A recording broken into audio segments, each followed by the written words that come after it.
Most people assumed the US and Israel were always allies. But what if that bond was never guaranteed and almost didn't happen?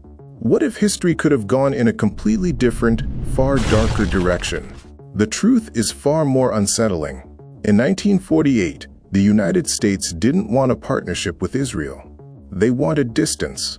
They wanted out. Dig into the records, and you'll see Washington didn't see a nation in need.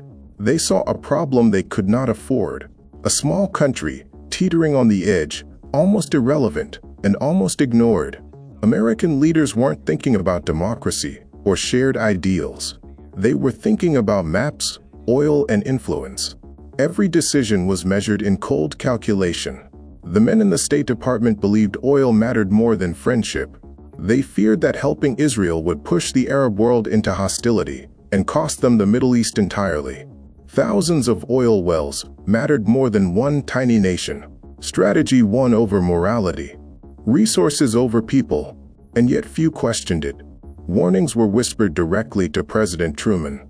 Any aid to Israel, they said, would shut the taps completely.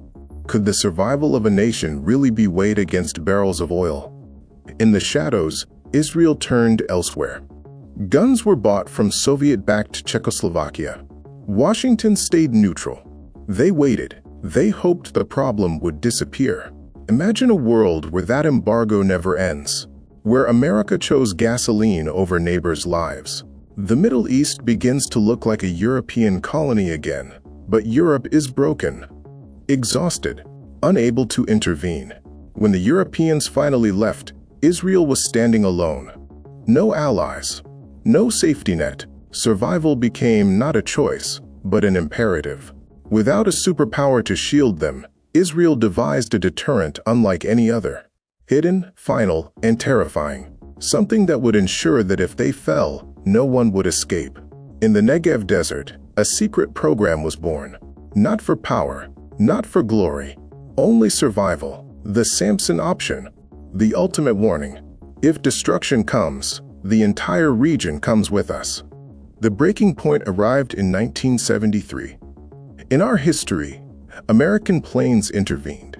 In this world, the skies remained empty. Silence replaced rescue. As armored columns advanced, Jerusalem's leaders understood the reality. There would be no help, no allies, only choices. Their fingers hovered over the red button, history in their hands. Had nuclear fire not reshaped the world, the Soviet shadow would have consumed the Middle East. Moscow controlling oil, power, and fate itself. America would have been locked out for decades. No treaties, no agreements, just a world of soldiers, answering to no one, surviving in fear and tension. We call it a special relationship, but maybe it was never about friendship. Maybe it was the only thing keeping the Middle East from collapsing. A fragile, dangerous balance, teetering on the edge of catastrophe. And the question remains, what if it had all gone differently?